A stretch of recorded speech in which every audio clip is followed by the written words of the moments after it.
Hi friends, ಇವತ್ತು ನಾನು ನಿಮಗೆ ಉಪ್ಸಾರು ಖಾರ ಮಾಡೋದು ಯಾವ ರೀತಿ ಅಂತ ತೋರಿಸ್ಕೊಡ್ತಿದ್ದೀನಿ.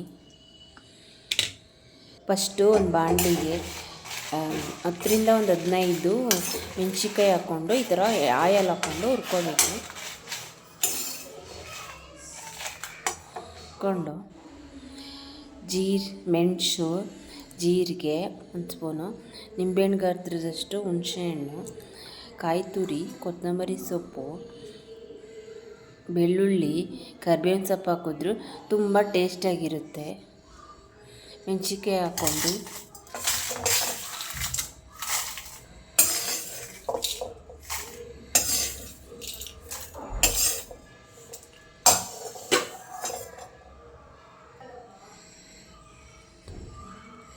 ಕಾಯಿ ತುರಿ ಹಾಕ್ಕೊಳ್ಬೇಕು.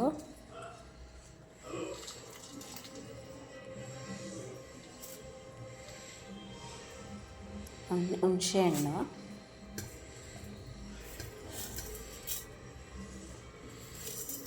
ಜೀರಿಗೆ, ಮೆಣಸು ಎಲ್ಲನೂ ಹಾಕ್ಕೊಂಡು ಬೆಳ್ಳುಳ್ಳಿ ಎಲ್ಲನೂ ಹಾಕಿ,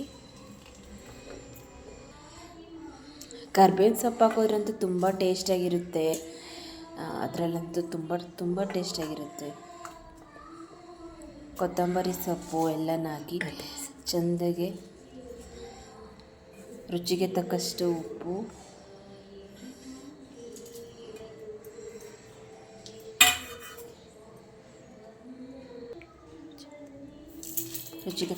ಹಾಕಿ ಗ್ರೈಂಡ್ ಮಾಡಬೇಕು.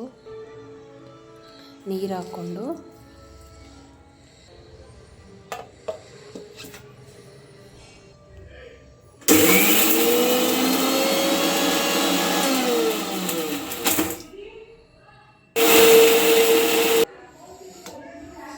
ಈ ಥರ ನುಣ್ಣಗೆ ರುಬ್ಬಿರಬೇಕು. ಘಮ ಘಮ ಅಂತ ಗಮನ ಬರ್ತಾ ಇರುತ್ತೆ ನೋಡಿ. ಇದೇ ರೀತಿ ಉಪ್ಪಿನ ಖಾರ, ಈ ರೀತಿ ಉಪ್ಪಿನ ಖಾರ ಆಗಿರುತ್ತೆ. ಸಾಂಬಾರಂತೂ ತುಂಬ ಟೇಸ್ಟಾಗಿರುತ್ತೆ. ಫ್ರಿಜ್ಜಲ್ಲಿ ಇಟ್ಕೋಬೋದು ತುಂಬ ದಿನಕಾಲ.